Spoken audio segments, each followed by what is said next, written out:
Une dizaine de politiques pour retirer la dernière barrière. Le geste est avant tout symbolique.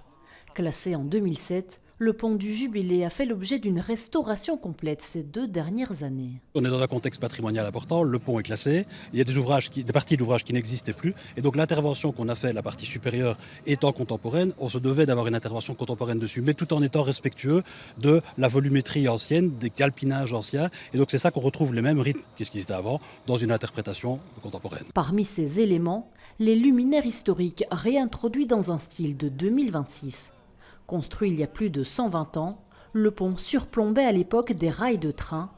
Aujourd'hui, il offre l'une des plus belles vues de Bruxelles. C'est un pont qui est pratique parce que, bien évidemment, les cyclistes, les automobilistes, les piétons, tout le monde trouve sa place sur ce pont. Il y a aussi des bus qui passent, mais en même temps, c'est un symbole de notre histoire ferroviaire, de ce quartier. La vue est aussi belle d'en bas, où l'on aperçoit mieux les rénovations de la structure.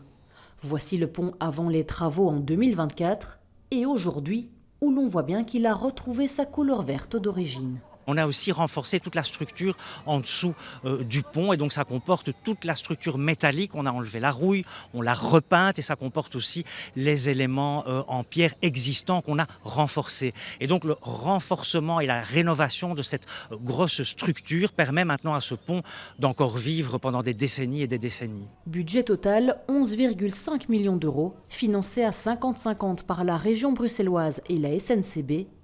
Enfin rouvert à la circulation, le pont reconnecte à nouveau Laken avec le quartier maritime de Molenbeek.